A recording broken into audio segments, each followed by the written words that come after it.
Hey guys, thanks for listening to The Cynical Nerd. Please keep in mind that we do not avoid spoilers for any of our topics, whether they are current or past media. Listen at your own risk. I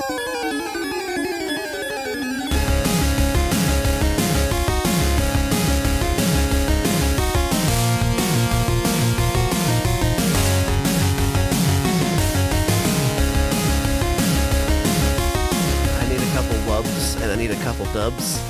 Some wubs and some dubs. Have you got any of that back there? You got a couple wubs behind the counter. Just need a couple wubs. Oh, this is cool. I look very blue. Abba-dee, dabba-die. Papa's deed up. Oh no, that's how you know we've begun. We did it. I can't get rid of that joke. No, can't. Oh It's my in there forever God. now. Oh. It's in the annals of history. That sounds like anal. That's why that's funny. Yeah, I say it as much as I can. For that reason. Same one. Specifically. So, how's it going tonight? How are things? How's life? Well, I gotta tell you, not great. A lot of bad stuff past couple days. A lot of bad things. Not gonna cover it all. Not gonna bore all of us in that way. I can't believe I made that. Holy shit. Wish you could have seen that on cam, but the trash can is just out of frame. And it's like pretty full, and I just made it right into a little sweet spot. Perfect. Nice, perfect. nice. I had thrown that, like, resigned to the fact, like, I'll pick that shit up later. Nope, nothing but net. Boom. Very proud Beautiful. of you. Yeah, I'll just, here's the most important thing. We found out that Veronica's COVID positive She's got the coof. today. She's got the coof. She had that bronchitis. Well, we both had bronchitis like 2 weeks ago. We tested ourselves a zillion times. Not only at home, but at urgent care. And they all came back normal. Okay. And her cough got really bad yesterday. So she went today. And confirmed coof. She's been coofed. Caught by the coof. She's got the oof coof. The oofy koofies. So now we're quarantining from one another.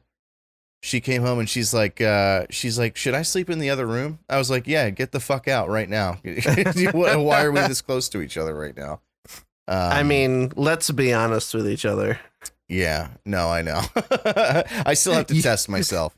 You got the coof. Yeah, it's pretty likely. See, here's the thing. I was pretty tired yesterday, like notably tired.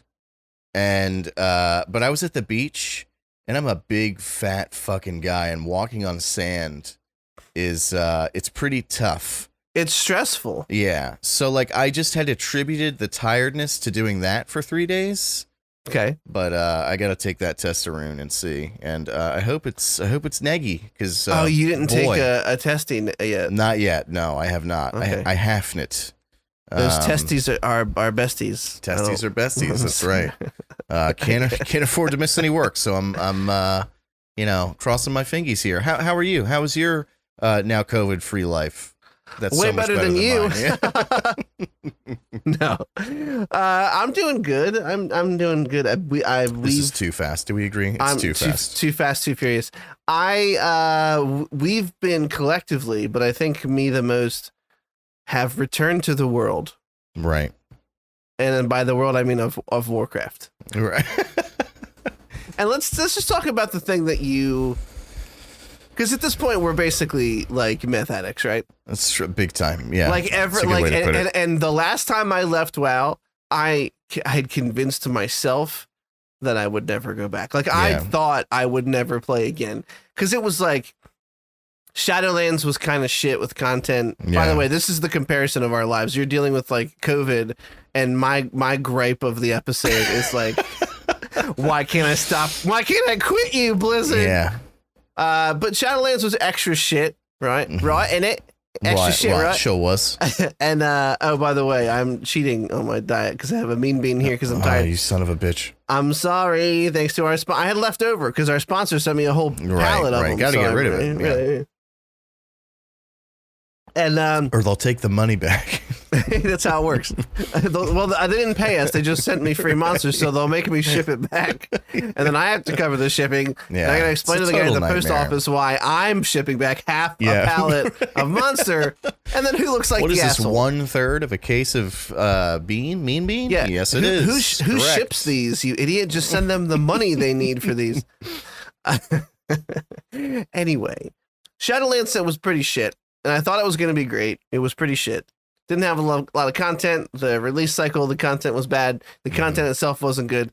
And I was like, I'm done. I've been playing this game on and off since like 2005, 6. I don't know, like right after it came out. I think I'm done. I think it's just that chapter of my life's over. I have trouble gravitating towards other MMOs. No other has really ever caught my attention. Even Final Fantasy, which I love the combat, I don't care a single shit about the world and have trouble wanting to play that game because of it. Yeah. And then here we are. I don't even know what happened. I know what happened. It's a combination of building hype because Dragonflight looks to have some cool features. It does look pretty cool. And a promise of better days. That's how they always get you. We're fixing all our shit. We know what we did wrong. Yeah. Okay, Blizzard, I'll believe you for the 18th time. And I can't wait to back. be abused. I blame you and Peeb, and it could have happened in any order, so it's not one more than the other. But it was, I think you subbed first. Oh, I definitely subbed and first. Then I'm going back because there's like, an XP boost. Yeah, as soon as Peeb was like, and I'm like, oh, that's good for you. And as soon as Peeb was like, yeah, me too. I was like, oh, well, I got to do it now. Well, and, now I'm the asshole if I don't, right? Yeah. And every moment of free time that I've had has been just devoted to that. And I'm having a good time. I'm having a really good time, actually. I can't be mad. I'm having a great time. Yeah, it's really been cool. We just got to the Shadowlands content. So, like, we have to beat the campaign once. Me and Veronica, I'm talking about. We have to beat it once. We never beat it the first time because we just got bored of it. But I'm also playing through an undead priest. First time I ever rolled a priest. I'm sorry, a shadow priest, but he is undead. His name's Deddy Munson. And, boy, that's a fun campaign anyway. I know the end game wasn't great, but the campaign is very fun, and the class is very fun, and I just feel like even the last time we played, like I was happy to be playing while we were playing, but it wasn't like this. I'm like high on this shit, dude. I'm like cloud 9 every time. It's all I can think about. Like I get to get all my shit done so I can log. It's like it's consuming my life in a good we gotta way. hurry. We gotta wrap this fucking podcast up. Yeah, let's do it. No, let's go, baby. There's this great synergy. There's like what I would call like the magic of Blizzard when it works. When you find a class that you really enjoy just killing shit with, like the rotation is just satisfying. Yeah. And then the content honestly doesn't matter as much, and as long as there's just a constant stream of it in front of you to complete. You're just like, I just love killing shit. I'm loving it. Let's just kill more shit. I made a Fury Warrior. I've never leveled a warrior to max. I know this is basically the World of Warcraft podcast. I'm sorry. We'll switch gears in a second. I made a warrior named him Doosty Poos. Wonderful. Exceptional. I went from 0 to 60 in like 3 days. Yeah. 3.5 days. It's absurd. And I'm crushing it. By the way, when you hit 60, there's a ton of content because now it's to the end of the expansion. Zareth Mortis is one of like the later zones. Mm-hmm. And in that zone, it's where all the catch-up gear is. Like, oh, you just got here. Well, endgame content's here. So, like, I went from... What was my gear score when I hit 60? It was like 103 or something. Mm-hmm. I'm like 230 now. Jesus. Because they just throw 226s at you that are like greens. They're like, here, catch up, here. They're like, come here. on in. So if you do that, be warned, the first like couple quests are a little rough until you start to get the gear, because it's tuned for people who came in at like 200, you know what I mean? Yeah. Anyway, this is not the Warcraft podcast. I'm very sorry for all of you. I'm not sorry. I don't regret it at all. I'm glad we did it. My I feel life like we is should great. open every episode with our WoW updates. I feel like we'll say where our characters are. Yeah. What gear we got lately. Yeah. I'm enjoying this spec, you know? I can tell I'm in deep because I keep sending pictures of my character because he looks cool. Yeah. And we made a guild now. Oh, Fat Tony Sub Shop. Yeah. And today I was daydreaming at work. I'm like, I should make that Discord. Hey, any listeners out there, you want to play some WoW with us? Get Burning on in. Blade. Come join Fat Tony Sub Shop. The what I call it, the secret identity of the Cynical Nerds guild in World of Warcraft. Right. Because let's be honest, that's what it really is. That's what it is. Anyway, other stuff. Other happened. things. So my life's going great. Samantha's maybe not so much. She what's it called? I think it's her sciatic nerve. Oh, the worst. The worst when that shit flares up. She Yeah. kind nightmare. of woke up Monday like in intense. So Monday morning. She walks in the bedroom early, like she's getting ready. It's like 5:30 or something, which is too early for Christopher. And she's like this. She's like holding her. You can't see me unless you're watching the YouTube video. She's like holding her lower back, and she's like, "Hey, I might need your help getting Grayson ready. She's like, I'm in a lot of pain, and sat straight up I was like, what's the matter? Are we going to the ER? Like, what's going on? And she said it was her legs and her like lower back and legs like down her, and her butt like down to her legs. I said legs like way too many times in that story. There was a lot of legs in that. That's okay. So she got ready. She ended up not needing my help because Grayson was not a nightmare that morning. But she like we went to work and then she left. She came home early and like just put a heating pad on it. She heard it's like fucked up. Hasn't really happened to her before. And she was like, man, we need to get in better shape. I shouldn't be having this kind of issue at 34. So, no wow for her is what I'm saying. Right. No wow for her. Yeah. Well, speaking of getting better, I'm back on the Keats. I'm Michael Keato, and as of today, it's going pretty all right. I love it. It's going really good. I'm just trying to play it cool. It's really I love making keto meals, so I'm having a good time.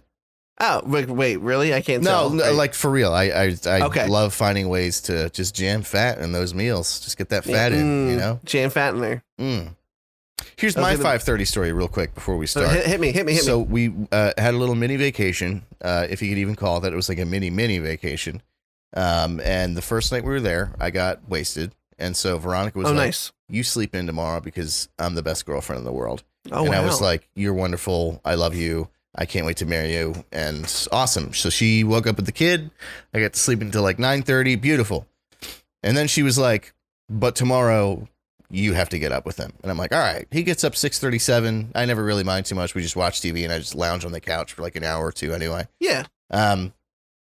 This motherfucker so I stayed up late because I'm like, whatever. As long as I get 5 hours in, I'm good. I was drinking. You're like 6:30 is fine, whatever. Yeah, I'm drinking and, like I went to bed at like, I don't know, like 2, something like that. This motherfucker wakes up at like 5:15 and she's like, it's your turn. I'm like, fuck this guy. Fuck this guy in particular. He planned this out. He's sabotaging me. But of course, I got up and then we watched Mickey Mouse Funhouse and, had a good old time. Yeah. It's fun side. There's fun inside. There you go. Yeah. It's fun inside. Come inside. Yeah. It feels weird every time I hear it. That's what Samantha says to me all the time. It's fun inside. Come inside. I like the ending of the hot dog. Hot diggity dog. Yeah. Ron and I hit each other with that every now and then. Hot dog. Welcome to the Dad Cast.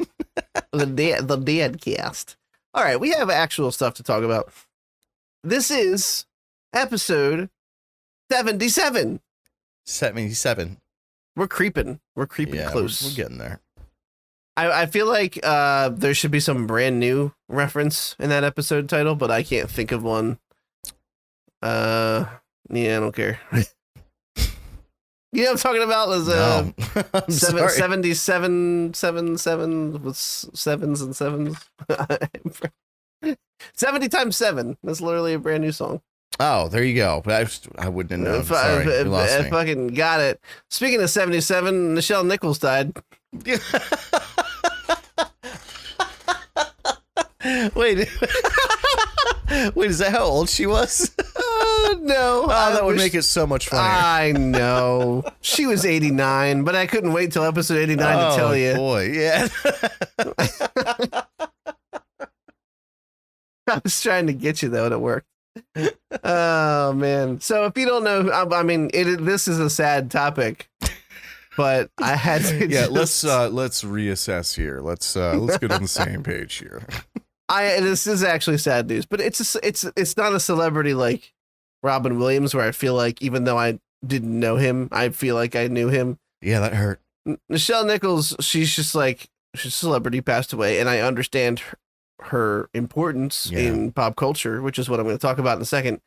But I didn't have that same attachment. I'm not a Star Trek fan. I don't think you are either. No. So I didn't grow up with that show. She was a couple generations before me, yada, yada. But we knew who she was. Ingrained in pop culture, Nichelle Nichols played Lieutenant Uhura in Star Trek. And she broke a lot of barriers. She was one of the first prominent black women in all of TV. She had the first interracial kiss on television. And, you know, whenever someone like passes away that I think we're going to talk about or like bring it up, I usually pull up their Wikipedia page to go, I wonder if there's some fun fact that I'm stupid and don't remember, but that you guys might like to hear about. And I didn't know this. There's actually like a touching story about her talking to Martin Luther King. She was going to, so like I said, first, one of the first black women featured in major television, prominently featured. She was a supporting role as a bridge officer, was unprecedented at the time. I know it sounds like, well, no shit. That's normal now, but back then it was not. And she was tempted to leave the series after a couple seasons. And she put, towards the end of the first season, she was given an opportunity to take a role on Broadway, and she preferred stage to TV, so she was going to take it. And she went to Roddenberry's office. I'm ripping this right off the page, by the way. I did not formulate this. This is a synopsis. Synopsis. She went to Roddenberry's office. She told him she planned to leave. She handed him the resignation letter.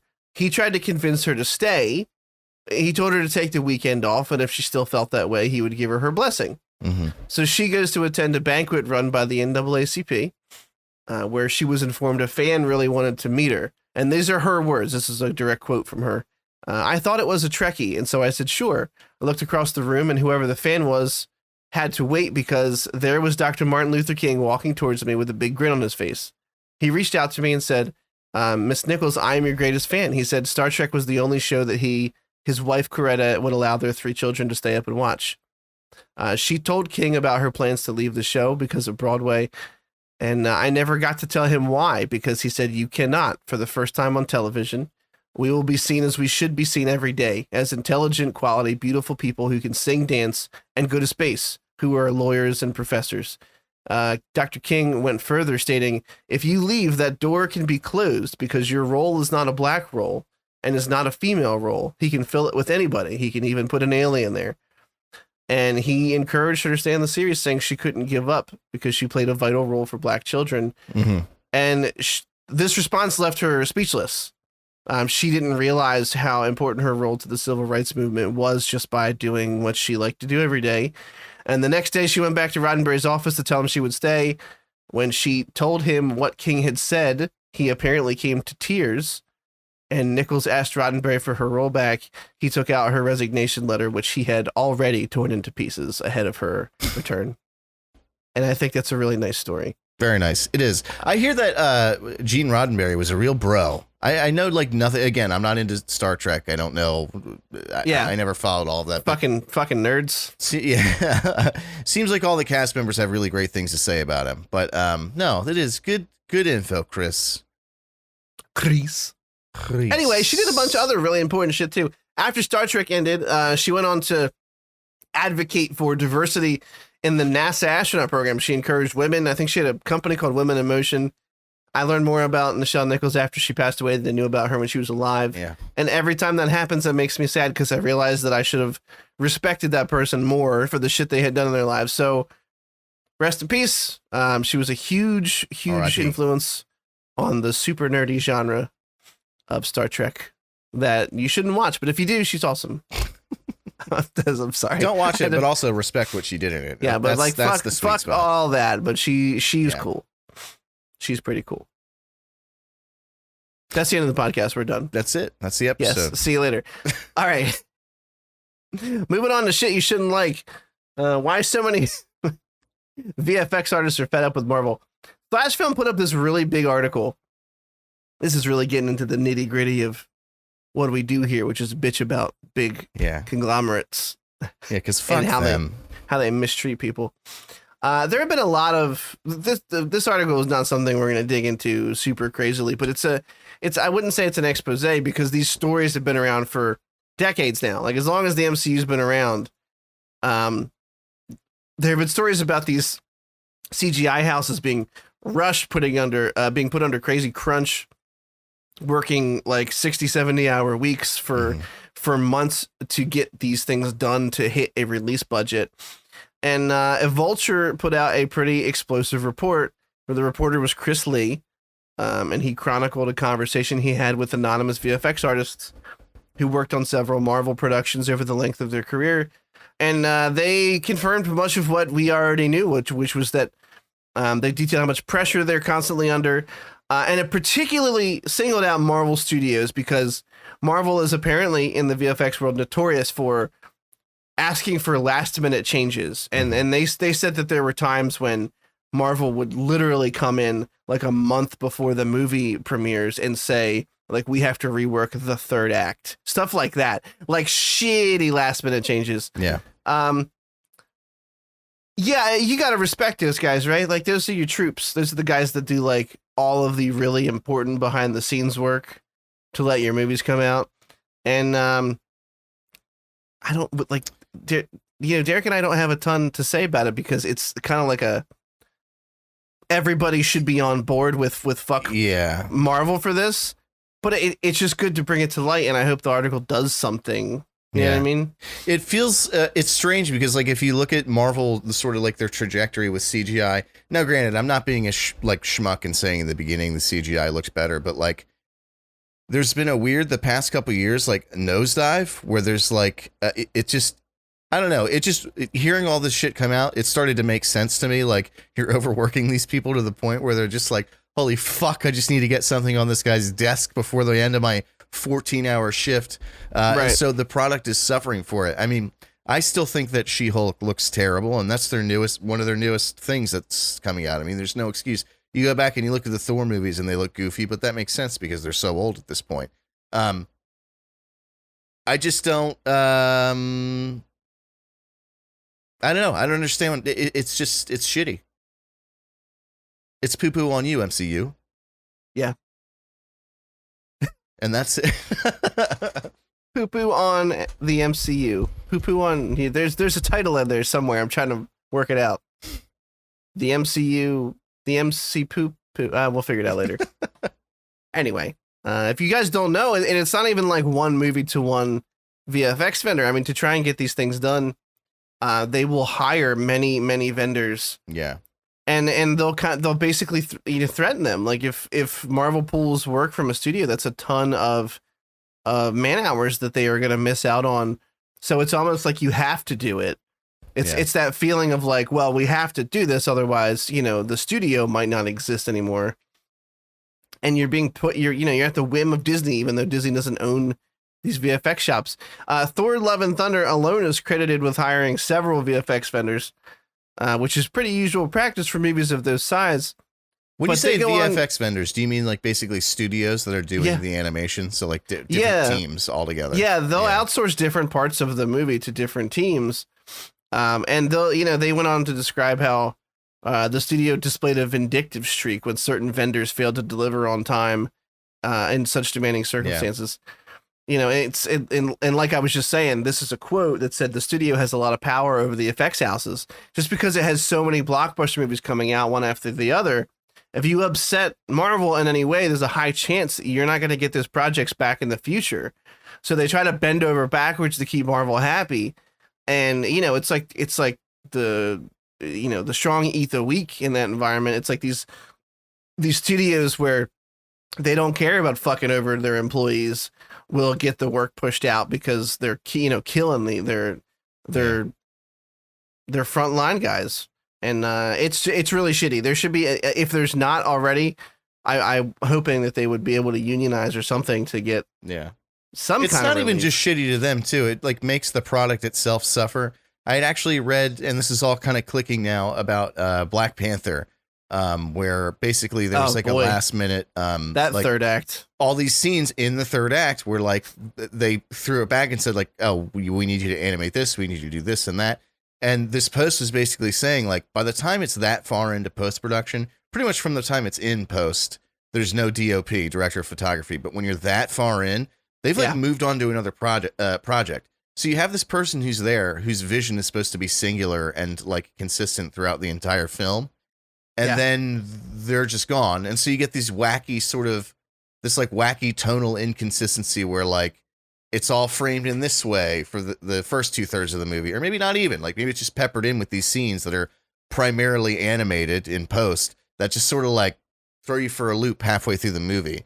I think it's like not only is it shitty, it's like nobody wins, right? Consumers don't win, the workers don't win, and the studio makes the studio look like shit. So it's like, why not just try to be good people? Yeah. And at this point, I mean, we're kind of beating a dead horse. We've already gotten the point of this article across, but just to, point something out, a lot of the reason that this is so bad for VFX houses is something that they prop up as a good thing for audiences. The way Marvel tends to approach filmmaking is kind of loose. They don't, rather than fine tune a screenplay at the earliest stages and meticulously plan out everything so that VFX can be started immediately and have the time it needs and there's no rush.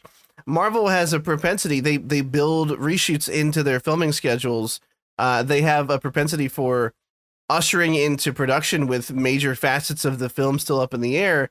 So the indecisive mindset where they can overturn, like we said earlier, entire acts of the film to be rewritten on the fly leads to like precisely the kind of unfavorable working conditions that leads to this. So it's like a catch-22, because when I hear that they're okay with rewriting large chunks of the movie on the fly, I think that sounds on paper like a good thing, right? Because if they're in the middle of this and someone goes, look, in the script it sounded cool, but it's just not working. Mm-hmm. I like that Marvel would be willing to let them change that, but there's so much behind a decision like that when you're doing something so complex as these big blockbusters. There's so many departments and vendors affected when those changes happen. So I think it's just got to be like a culture shift. And it's funny you mentioned Black Panther, because as I scroll through the bottom of this article, like one of the final screenshots in it is from the third act, the most hideous Marvel CGI I've ever seen. And I remember talking about that when the movie first came out, and was nervous to say that. Yeah. Because the movie itself, like the story and Chadwick Boseman, and I think that Killmonger was an excellent villain. I liked the way they played off of each other, but to come out when everyone was praising that movie and say yeah, but the third act looks like shit, right? Yeah. And it felt like I was being that guy, but the CGI in the third act of that film is fucking bad. Yeah. I have to watch it again. I actually want to in preparation for Black Panther 2, because I just don't really remember specifically what you're talking about, but I've heard you bring that up numerous times. I like Killmonger quite a bit. Yeah, he was very good. He's a good villain. I mean, I actually, I forget how I saw it. It might have been in a breakdown of the new trailer. They played a clip from the first movie.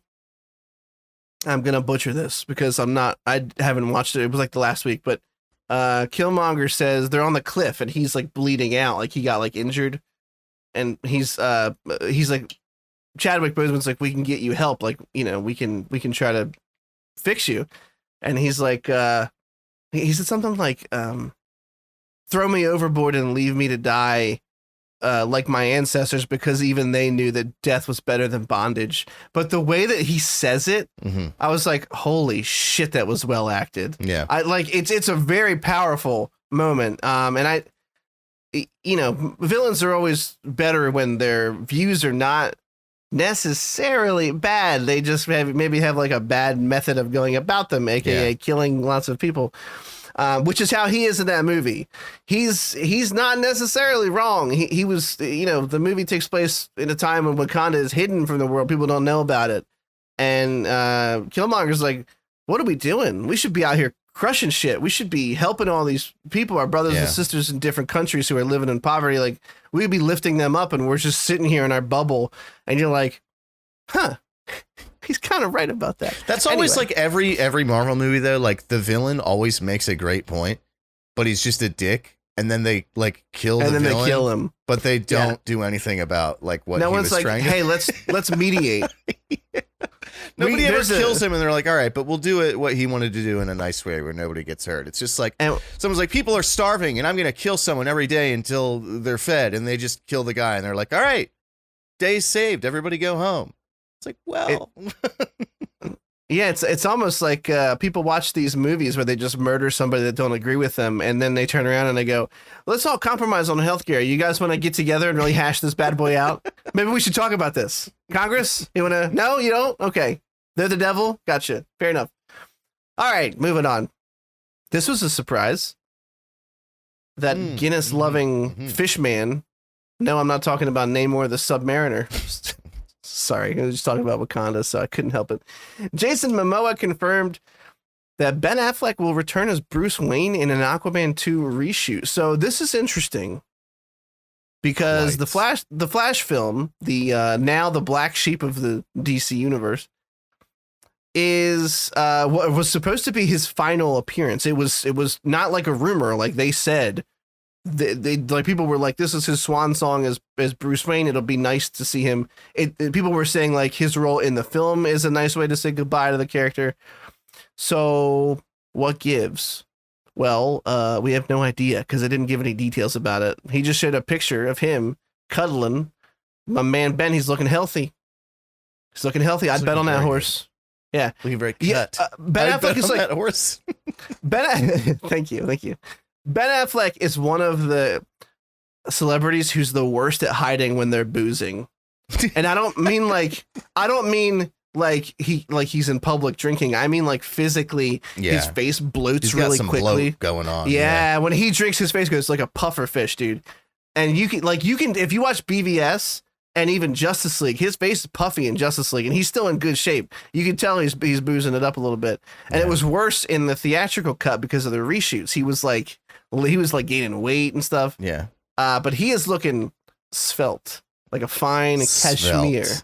He's looking tight in that picture. He's such a stressed out looking guy though. And I respect that about him. Like, have you ever seen the picture? It's pretty famous. You've probably seen it where he's outside of his door and he's carrying like six Dunkin' Donuts coffees. Yeah. And he's trying to get his keys in the door and like veins are popping out of his neck in frustration because he can't get it. And then they all fall down and he's just like dejected, like looking at his coffee that just dropped all over the ground. How can you not love that fucking guy after seeing that? He's like, he struggles with Dunkin' Donuts coffee like the rest of us. Yeah. He's me. I mean, he's on a high right now, dude. He got married to J-Lo. Back with J-Lo. Got back together. And my God, I mean, let's talk about aging gracefully. I know. Holy shit. Good for you, Ben. Good for you. Just he's double dicking fine honeys. He's a fine. What was their celebrity couple name? I can't remember. Not double dicking. Benifer. I'm just gonna go with Benifer. Yeah, sure. What else would it be? J-Blow. I mean, it should be if not.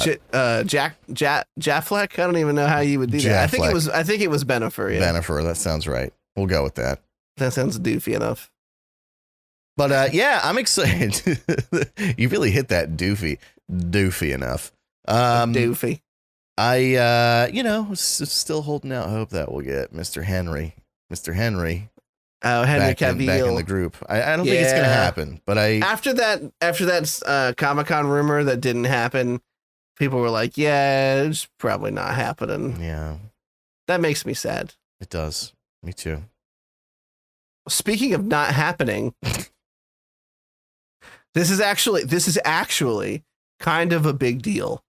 There was a Batgirl movie. This is kind of like a huge deal. There was a Batgirl movie, and that Batgirl movie was shot, and that Batgirl movie had reshoots done.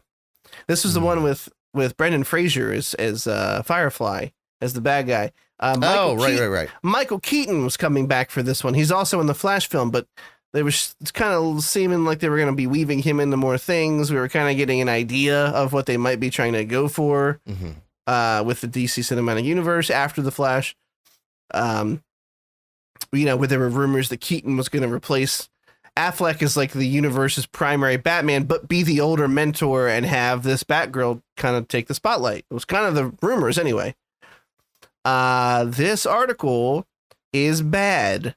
So this movie, and this was first reported by the New York Post. It has been confirmed by the Hollywood Reporter. This movie is not coming out now. Mm-hmm. They just shelved it. It was supposed to be an HBO Max thing, and then they said it was going to be released in theaters as well. It's coming to neither. This movie had a budget of 70 mil, which was reported to go up to 90 after reshoots. According to the New York Post, they did screenings for audiences in anticipation of a late 2022 debut. And their tests were so poorly received by moviegoers, the studio decided to cut losses and cancel Jesus Christ. for the sake of the brand's future.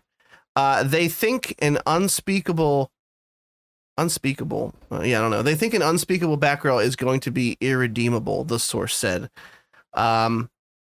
It's horrible accusations. If it's true that they pulled this because it tested that badly, that only is not even this rumor is a super shitty reflection on the director team that was going to do this.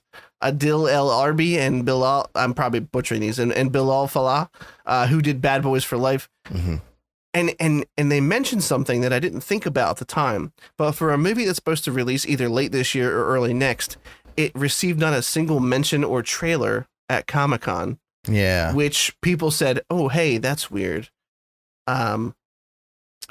Yeah. That's crazy to me. Like, I don't understand when you are putting that much money into something, 70 mil and then raised to 90. Now, I get you haven't spent all of that yet because it's not out yet.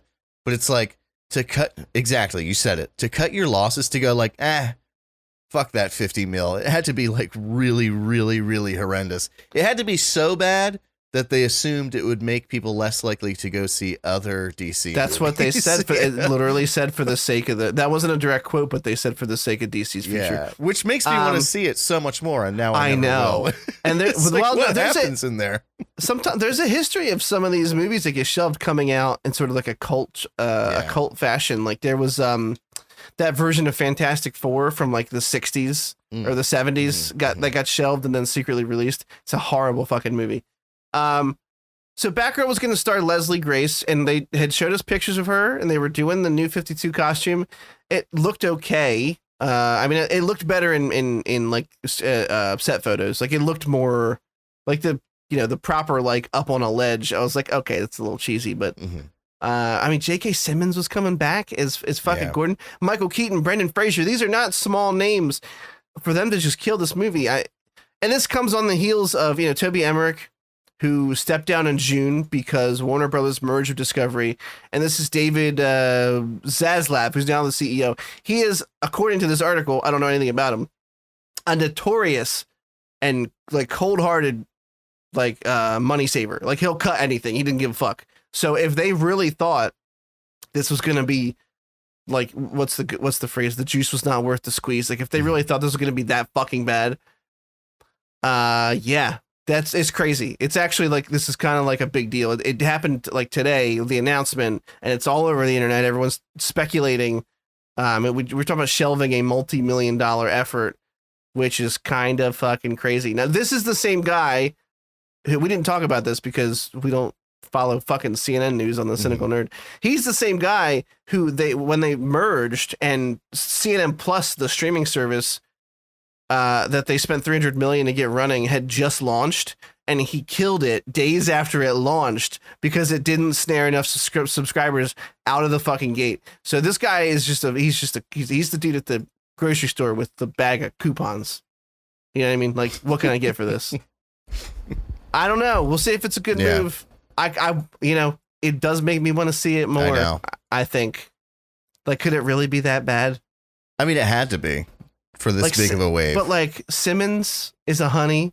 Keaton is a honey. Fucking Fraser's a honey. So how could it have, it's almost unfathomable to me that like the writing had to be that bad. Yeah. Or something. I really don't anyway, whatever. I have to make a request. You may have to cut this. I have just in the time that we've sat down started to feel an immense amount of brain fog and like just fatigue and body aching. So I'm not proposing we stop here because that would be ridiculous. But can we maybe trim a little fat and try? I just want to get over and get a test real quick. Can we maybe cut a couple things out? And maybe just try to fire through. I'm literally like, I just feel like myself like nodding out almost all of a sudden. So we can still finish the episode. I'm good, but yeah. Okay.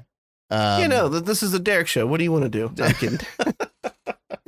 All right, cool. Let's see. I'm not going to cut it out. People get to see the behind the scenes. That's fine. We know. I'm that, sick. We know that she's not feeling good.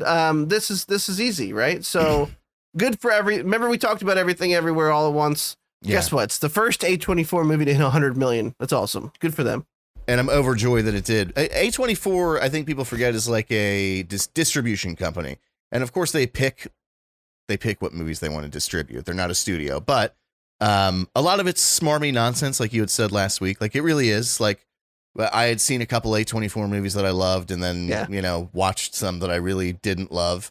But every now and then you get a really good one. This was a really fucking good one. If you're listening to this, you didn't hear a review or spoiler review anyway, and you haven't watched it, go watch the fucking movie. It's incredible. Yeah, I agree. All right, moving right into trailers. That was easy. It was the last piece.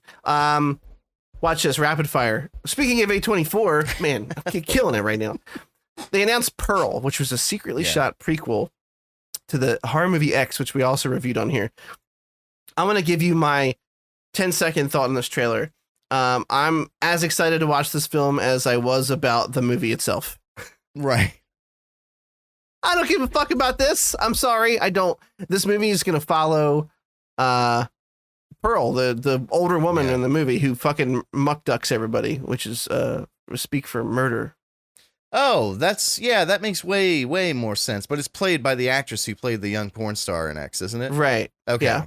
All right. Because the whole time I'm like, she wasn't a murderer yet. Like, like now it's flashing back and she was. Okay. That makes significantly more sense. I'm with you now. Okay. So she was apparently a murderer when she was younger. Yeah. And then got away with it. And then she's a murderer when she's older and then didn't get away with it. I'll tell you what, I'm like, I didn't watch X and think, I hope they expand on this universe, but I found this more interesting than I found X. I mean, that's true. It's a cooler theme. It's like, rather than just like, we like to fuck and we're going to get murdered. It's like being trapped in a sort of conservative town and wanting to fuck people on film and needing to get out, and people are, I don't know. There's just like a more interesting, sort of playground there. So Dad, I just want everyone to see my pussy. Yeah.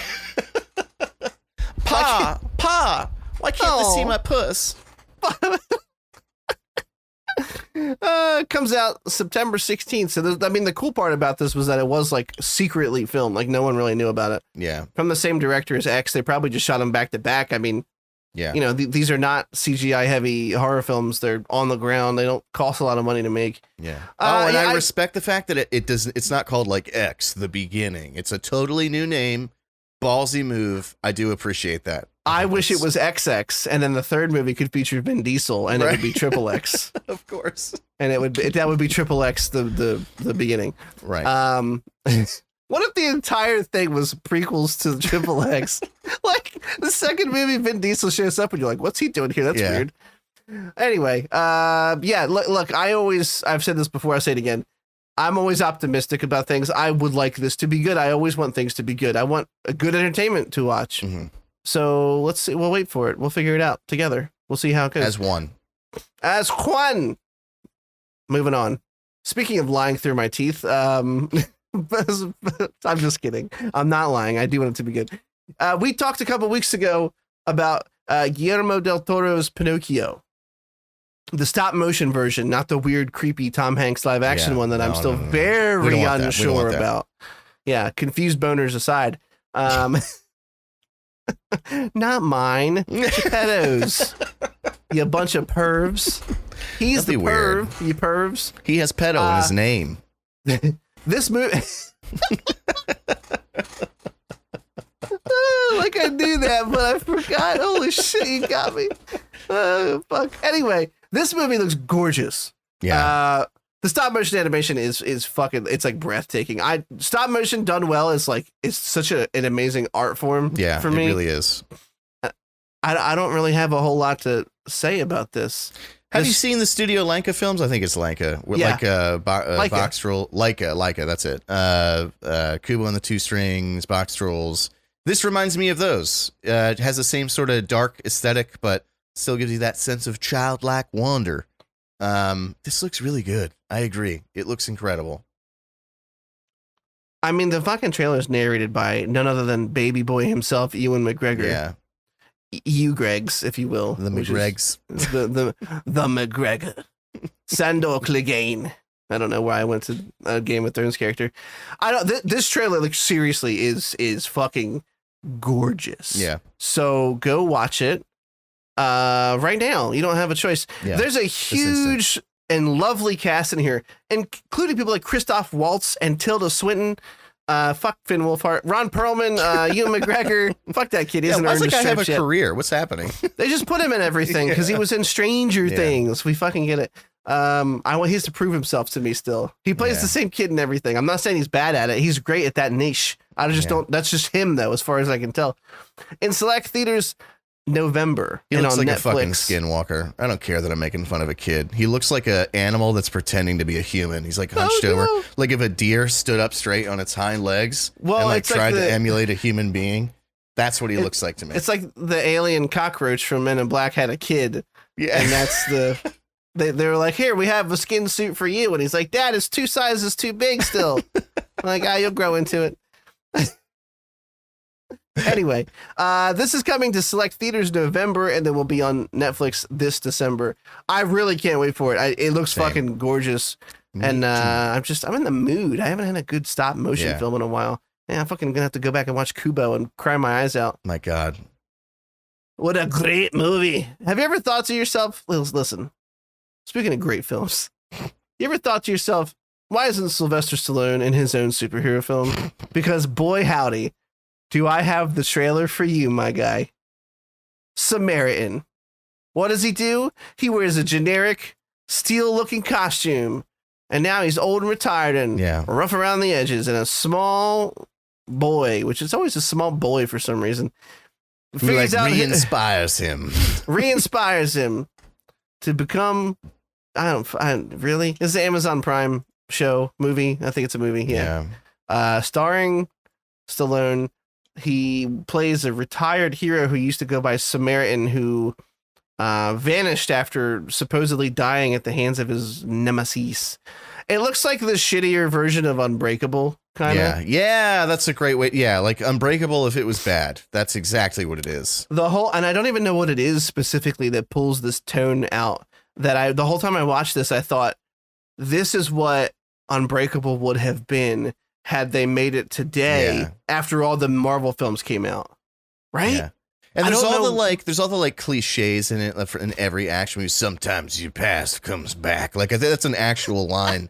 Dun, dun, dun, Sometimes you bury your past, it comes back. Like how many movies have you seen where they said a line to that effect? Right. It just looks so dumb and boring. Yeah, I'm not a big fan. There's a couple pictures of him like smelting like a giant hammer. It's like on fire on top of an we get it, Stallone. You're trying to flex that you still have like a lot of testosterone in your blood. I don't fucking know.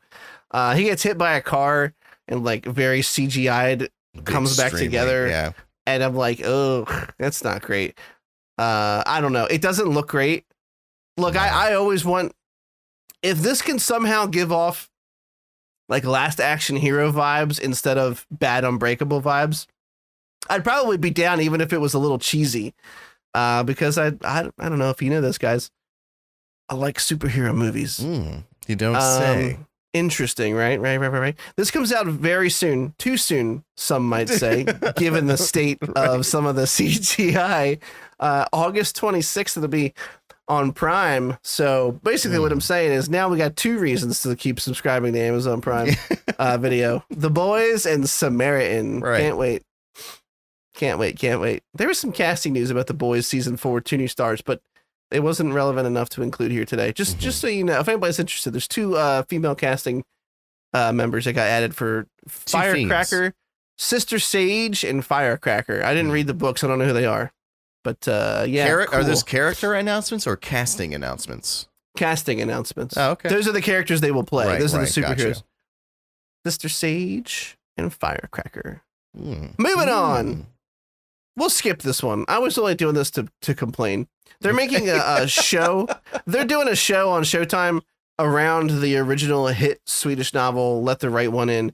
This was done, some would say, to perfection originally. The original, it's a foreign film. What fucking country was it from? Didn't you just say Sweden? Didn't you just say that? It's a Swedish novel. Oh, it was a Swedish novel and Swedish film. Okay. Then they remade it with Glow. With Chloe Moritz. What's her name? Chloe Grace Moritz. The girl that was in Hit Girl. Oh, she was Hit Girl in fucking what's his name? God damn it. Kick-Ass. Yeah. Okay. Chloe Grace Moritz, I believe her name is. I thought the American remake was also really good. I enjoyed that movie a lot. I saw neither. I always meant to. I heard they're very good. So someone was like, "Hey, there's been 2 good movies of this. Why don't we make a show out of it?" Like, I don't. Why? Yeah, it's weird. I'm just annoyed that this is happening. That's kind of a thing, though. Like they did that with Fargo. What's the other one they did it with? Oh man, now I can't think of any other ones other than Fargo. But I thought that was strange they did that with Fargo, and then apparently it ended up being a really good show, which I have to watch. Fargo is one of the only shows that I've heard people say is so fucking great, and I've just ignored it. I'm just like, okay, that's cool. Good for you. I'm glad you liked it. It's just same, yeah. Now I'm going to have to start it because oh, God. Yeah, I'm done with the Let the Right One install. It's coming out on Showtime. If anyone still subscribes to fucking Showtime, October 7th, have fun.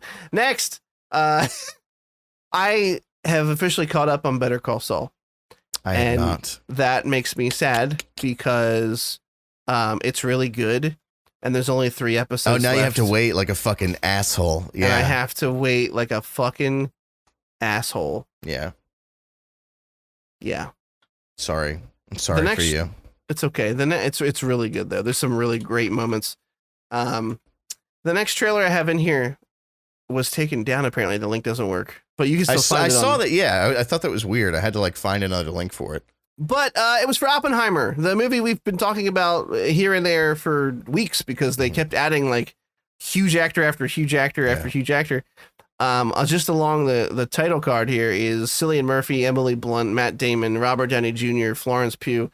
I mean, the trailers is just haunting enough. Like it's exactly what we expect. This is not anything crazy. This is I assume, somewhat historically accurate take on the man who would invent the atomic weapon, played by Cillian Murphy. And the trailer is just kind of haunting. There's just a lot of scattered imagery with conversation from the film in the background about, what is the man who invented this? Basically, how does he live with that? There's not like visually not much to talk about, but I'm actually like really excited for this film. Yeah. We talked about not hating, his war film, fucking missing the name of it. Dunkirk. God damn it. Dunkirk. Yeah. Because we realized something. When you let Christopher Nolan write a fantasy tale, he tends to go fuck up the script. Walls, yeah. But when he has to do something that's within historical limitations, he's a good filmmaker. Like he shoots well shot things. Like he makes pretty. He's got a Do you remember that style. shot from fucking Dunkirk where what's his name, the pilot? He's like crash landed his plane. It's on fire behind him. It just zooms in as they come in and like put his arms behind his back. Oh God, that movie was so good. Yeah, it was very well done. Incredible. So I'm very excited about this. So am I. There's not a ton here to talk about because it's just a bunch of imagery and conversation. Short, but July 21st, 2023. So we got just under a year before it comes out. I'm really looking forward to it. I got to be honest with you. All right, and last but not least for trailers, also historically accurate. If you're a Star Wars nerd, Okay, here's another segue. Talk about trailers for shows that I am getting more and more excited for. They released a teaser for this when they had their Star Wars celebration back in May, and we both liked the teaser. It gave off very heavy Rogue One vibes, which is I'm 1,000% on board with. And this trailer is, I thought, it was even better than the teaser. 100%. Yeah. This trailer is a fucking knockout. Like, I am super stoked for this show. It so heavily feels like it's coming right off of the DNA of Rogue One. Yeah. Which is what it's supposed to do. It's about Cassian Andor and how shit so fucked up that he gets roped into the rebellion, you know, and they talk about the people in the Empire sit on their chairs getting fat and stuff like, you know, just really rich stuff. And we talked about a while ago how there's so many really great stories they can tell that don't involve Jedi and the Force. And this looks like it could be a really good one. And I really hope that there is not one single Sith or Jedi in this show. I feel like it would like make the show better for it. I agree with you. However, if they can somehow work in another hallway scene, now I'm not saying do another hallway scene. I mean, another scene as effective somehow. I don't know. I don't even know how they do it. That's why I don't make films. I wouldn't be mad at it. Like if there was somehow in this trailer, like fucking Obi-Wan showed up somehow. Yeah. In old Obi-Wan, we just when the rebellion's forming and fucking saves. It's not going to happen because it wouldn't make any sense. But I wouldn't be that mad. Anyway. Do you know who especially kills it in this trailer for me? Stellan Skarsgård. Oh my God, I know. Dude, he sells every line so fucking hard. And he seems like such a natural addition to this time in the Star Wars universe. Spoiler alert, Saw Gerrera is coming back in this, who is a character I like as well. Because in Rogue One, Rogue One was the first time in Star Wars history that I had to come to the realization of the reality that there were people who were kind of shitty on the rebellion side too. Yeah. Like people who were super zealous about it. Like the zealots of the rebellion, the people who even the rebellion didn't want to associate with because they were so hardcore. And you didn't think about that. You never saw any of that in any of the films. And Rogue One was the first time we were confronted with the partisans. And they've showed up in Fallen Order, the game. Again, with him harping on the same ideals, all or nothing. He leaves Kashyyyk as soon as he gets what he wants, leaves the rest of them high and dry. And he's in this trailer too. And just knowing he's in it, I'm fucking stoked. Yeah, same. There's a small hint of bad news with this trailer, in that it was originally supposed to air in August. It's now airing in September 21st. They pushed it back a month. I don't give a shit. Terrible. Yeah. If you need the time, take the time. Interestingly enough, they confirmed they did not use what are they calling it? The big LCD stage. Oh, the shit. Yeah, I know what you're talking about. The shit. They call it the shit. The shit. They confirmed they didn't use that in this show. Like they were saying, we tried to build as many physical things, as many physical sets as possible, and what we couldn't, we did CGI. I figured there has to be, like practicality issues with that. Like at some point, like how much can you really do in a single room? And then it's like the amount of money that goes into that thing. If something major happens to it, it's like, you got to go back to the old way you did it. Like it's the amount of time that would have to go into fixing it. But I don't know if that has anything to do with why they're not using it, but I don't know. Or maybe even like it might be like when green screen first became really big, a lot of the old actors were having issue basically not actually being in a room and bouncing off of people. Maybe it has something to do with that. I have no idea. But it still looks great, so who gives a shit? Yeah, who gives a shit? There's one shot I want to call to the attention of the High Council of Bulls. Excuse me. 29 seconds that he's literally saying the line, they're so proud of themselves. And there's a shot of the Senate on Coruscant. And we don't get a lot of that, like post-Empire takeover Senate, and how like muted it must be in there now that he's the one. And I'm very interested to go back and see this stuff. And man, this trailer's fucking good, boys. If you're not excited about this, then I don't want to be your friend. Then go fuck yourself. Yeah, then go fuck yourself. Mon Mothman here. Love it. Man, I'm so excited. Anyway, I'll stop talking. Moving on. What do we got? Main topics. MTs, baby. MTs, babies. We got What We Do in the Shadows, which is now up to episode 4, I believe. Yeah. Yes. I watched. I did. Watched the first couple episodes of Harley Quinn season 3. Give some brief thoughts. Then we watched Black Phone. I would like to start with Black Phone. Let's do it. we didn't talk about it. I don't know how you feel about it, and I've been talking a lot, and I'm excited for us to reveal our feelings about this film for one another. I mean, the movie. One another. Okay. How did you like it? I liked it. I did. I wasn't blown away by it, and it had like get blown away by it reviews, so I was like kind of surprised. I don't know. I guess you shouldn't follow Rotten Tomatoes or Metacritic for really anything at this point, but it has very high reviews on both, so I thought like, there's something there. And, okay, before you continue, yes, please. I liked it quite a bit.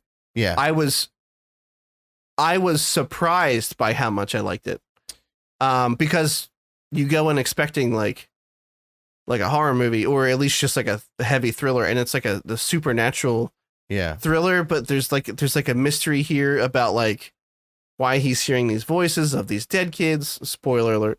It's been out for a while. Fuck you. Yeah. Plus we get the disclaimer. I always forget. It's Derek's lovely voice over the beginning. And I just, it kind of wrapped me up in it. And like, there's a couple moments that try to be jump scares, but it wasn't scary at all. It was just cool. No, like it was just a good story. It was cool. That's what it is. Yeah. It had this, I'm trying to think, it had like a Zodiac Killer vibe. Yeah. To me, like the movie Zodiac Killer, like like creepy but not scary, but with an interesting story. But there's the scary thing there. You know what I mean? I don't know. Anyway, you continue. I just wanted to know where we stood. It's really like the main. I'll say this: what was done really well was like they actually had some pretty competent child actors, not across the board, but they were pretty good. Pretty good. The guy who played Finn, I thought was very convincing. He was the main character. Of course, Ethan Hawke was like menacing and incredible in every scene. His voice work was like literally some of the best I've ever heard. Just how he goes from like this light, like almost effeminate to this just like deep growling, like, you know, at the drop of a dime to just show that he's psychotic.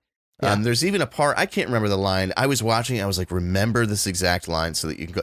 He takes the top of his mask off to say some line and he has like tears coming out of his eyes and it's like, oh my God, this guy, he is playing like a deranged person so fucking well.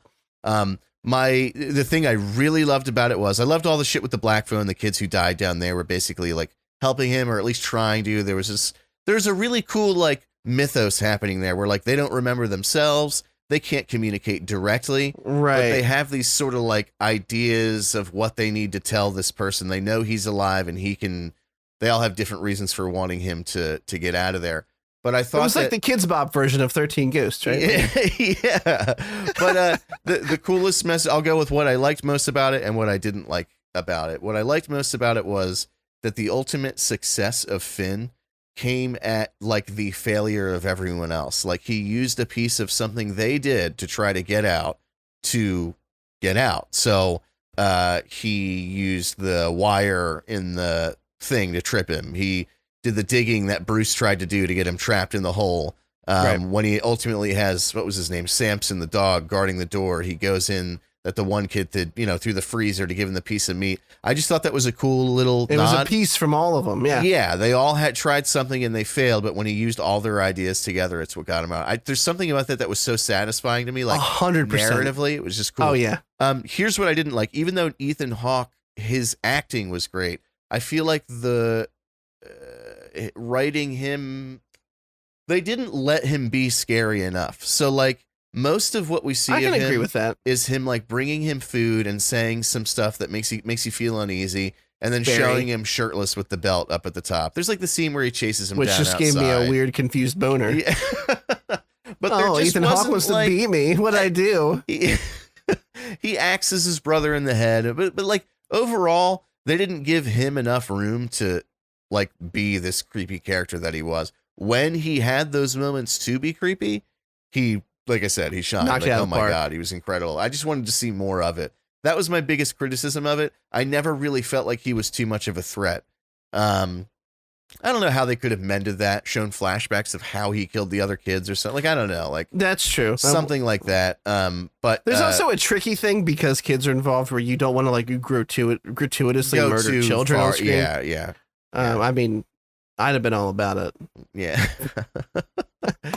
But yeah, I liked the whole thing, like with the little girl who I like in movies it's weird. Sometimes I like it and sometimes I don't. But growing up reading Stephen King, the fact that she just like has dreams and can see shit sometimes and they explain none of it, I'm like, all right, I like that. You made no attempt to explain why she can do this, but we're watching a movie about dead kids who communicate through a phone that's disconnected, so I can suspend my disbelief a little bit. So I did like that part of it. Overall, like I said, it was good. It was very good. I would have done a couple things differently to make it great, but it was. I enjoyed it. They did just enough backstory too to make you go, okay, that's why. And you know, they sprinkle in the whole alcoholic father thing, which is great because I like the whole like, you know, their home life's not perfect. I don't like idea why this happened to me type of thing. Their home life's not perfect. Their mother apparently took her own life. She had the same kind of visions as the daughter's getting, except for it sounds like hers turned kind of sour. Yeah. So hopefully it doesn't happen to the sister. Mm-hmm. But I remember early on, you know, the kids are picking on him, and once his buddy goes missing, they beat the shit out of him. Yeah. And she comes running with a fucking rock and dives in like a Valkyrie. And I was like, I love this chick. Like, I wish she was my sister. She was like, come on, you fucking pussies. I was like, holy shit. They had such a sweet relationship together, and I really liked it. But yeah, they did just enough with like the alcoholic father who's mourning and not a good father, but clearly like wants to be, but is just not. He's in a bad place. You know, the kids, they've kind of fended for themselves to the point where he's like, I'll watch dad tonight, you know, like that kind of shit that makes you sad, but it also builds great character for the kids. Yeah. And then the one line you missed, that's partly what it was. The culmination of him getting away from this guy was made more believable because let's face it, he's a young kid. He's just inherently not as strong as an adult. You can't be, you know, it's like saying like, it's like when people do like the, oh, well, why do they put them in a WNBA versus the NBA? And it's like, well, I mean, like, do you want to talk about like evolution? Like, cause like, I'm not trying to be that guy to say like, we can't compete, but like, these guys are like a foot taller than all you guys. And they got bigger muscles. Like, and you know, it's like, he's a little kid. He's not going to be able to punch this guy out. So he has to use these little tricks. And you know, it's still a little bit unplausible, but like, it's a movie. So you got to deal with it. He trips the guy. Like you said, he had dug the hole. He trips, he falls, he breaks his ankle. Mm-hmm. Best part, because the kid has nothing to do with it and it immobilizes him. Yeah. And then the last line, the thing you didn't mention is when he's choking that guy. And I'm like, you know, they go through all the other things and he did the phone call and you can hear the kids talking. And then you hear the kid from the beginning of the fucking movie go, good arm, kid. Yeah. Oh, and I was like, oh, that felt so narratively satisfying. Yeah. Like, I don't know what. I think they all said something to him, the killer. I can't remember his name, the grabber. That they had said to Finn. And it was almost like the context, like, was completely different. The context changed. Like they were like, you don't have long. Oh, tonight's the day. Today's the day, motherfucker. Yeah. And I was like, oh shit, he didn't mean the kid was gonna die. He meant this guy was gonna die. Oh, now your nightmare begins or something. Yeah. I really enjoyed it. It surprised me. I thought it was super well done. Yeah. As much as I feel like I give him power by mentioning his name, Scott. See, we like this movie. Yeah, we like some horror. Yeah, see that? It's not all negative, not all neggies over here at the Cynical Nerd when it comes to horror. Just gotta, you know, give me a good story. Ethan Hawke's masks were horrifying. The first one he had on was actually the scariest to me. It had no mouth. It was just sort of like a conical, like. That one was creepy. Yeah. Very much so. The whole like missing normal human features is always extra creepy. Yeah. Okay, moving on. Great movie. You should go watch it. I liked it a little bit more than Derecho, but otherwise, you know, 100%. Yeah. 100% approval from me. Like, definitely worth your time. Worth your money, actually, if you're gonna rent it. But I didn't. So real quick. I talked about this before. If you like the other two seasons of Harley Quinn, this season starts off exactly the way you want. Our two stars are together. They're on the fuck, bang, kill honeymoon tour. Very nice. Lots of shenanigans go down. Lots of shenanigans. It's got the same lovely sense of humor. I'm not going to dig too much into it. Derek hasn't seen it yet. Is potentially thinking about watching it. I am. And also, it's just like, there's just not a lot to say. It's funny. It's like, it's the same reason our next topic is going to go by pretty quick too. It's funny. But speaking of next topic, you're caught up on What We Do in the Shadows. Yes, I am. So now I can talk about the jokes that I wanted to talk about, which was fucking Laszlo, where he was so worried about the child Colin Robinson becoming a boring adult, and lo and behold, it happens anyway. And he starts talking about loving musical theater, and he's talking about, there's this one particular segment I could not stop laughing. He starts telling a story. He's like, "Hey Laszlo, guess what?" He's like, "What?" He's like, "I had these two Lego sets and I combined them to make a bigger Lego set, and I took it," and I was like, "Oh no, they're making fun of me directly. I feel this in my bones."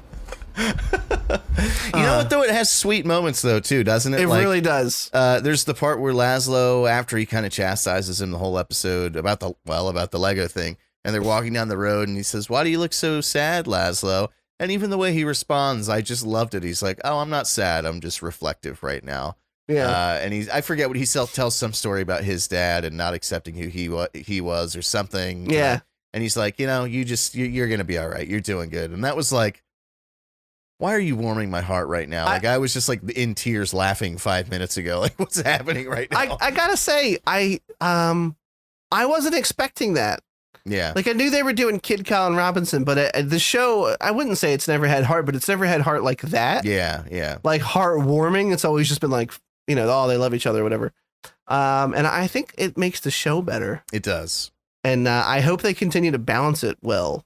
Well, it's the same thing. I mean, it's Taika Waititi, but it's the same thing with Our Flag Means Death. Is like, at some point you just fucking the thing about that show is like, it's not like, oh, the story's so good. The story is good, but that's not the selling point of the show. The humor is good, but it's not like gut-wrenchingly hilarious or anything. You just love the people in the show.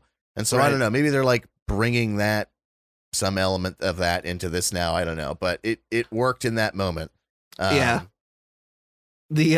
I like the whole arc in I think it was episode 3 of the retired rapper who's basically being manipulated by his handler. Was really good. Yeah. Like, it's the light jazz, and everybody's like booing him off stage. Yeah. And then he comes up, and instead of rapping, he's like a stand-up comedian. Yeah, observational comedy. Oh man, it was. And then of course they always take it back to making fun of shit that vampire lore is steeped in. You know, they apparently, child Colin Robinson is a hit. Everyone's transfixed on him, and they make some comment about how vampires are obsessed with kids, and it immediately brings to mind like Interview with a Vampire with like kid Kirsten Dunst, and it just tickled me. That whole episode, I loved it so much. Well, she said this line. It was a really, really brilliant line where she's like, "Some people think that vampires like child acts because it reminds them of the innocence of their youth that they'll never get back after so many hundreds of years." And she's like, "But me, I just love creepy shit." Oh yeah. Man, the show is it's firing on all cylinders right now. I think it's just a good fucking show. Yeah, it is. The most current episode was the one where they went to the night bazaar. Oh yeah. And Laszlo's basically correcting all these fairy tales for child Colin Robinson. Like he's like, the fairy is the dumpster diving fucking. That was my biggest laugh of the season yet. Is when he goes, "All right, bye with you," and they're like, "Close the fucking door," and he's like, "That's what I was doing." So like, I don't know, something about that just like had me in tears. I like rewound it 3 times. Yeah, that's fine. It's fine. That's fine. Rewound or rewinded? Rewound. Rewinded sounds so bad. That can't be it. I rewinded it. I don't. No. I rewound it for sure. Gotta be. Rewound. Yeah. Yes. Rewound is both the past tense and past participle. Talk about a word I haven't said since like 8th grade. Participle. Maybe 12th grade. I don't remember the last time. Hit me with that Deafy. What's a participle? Hitting me with your best definition. The past participle. I've totally fucking forget. I remember the words together. Okay, past participle is the form of a verb typically ending in ed in English, which is used in forming perfect and passive tenses, and sometimes as an adjective. Example: looked. The word looked in the phrase "Have you looked?" Lost in lost property, as in it had been lost, like a past action. Right. So it's like I understand less now. Yeah, it's a verb ending in ed. I forgot other things since you started talking about that. Have you looked in your nutsack for the sperms? That's a past participle.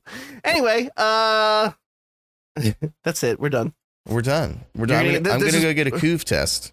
Probably, it might be the short at 1:15. Is that the shortest episode? It's got to be. That's a short. That's okay. That's a short little boy. We got through this. We didn't ever say our welcome. We told some dad stories. We did. Maybe we'll jerk you off a little longer next week. Who knows? It depends on the it depends on the content. We got to figure out a title and a thumbnail.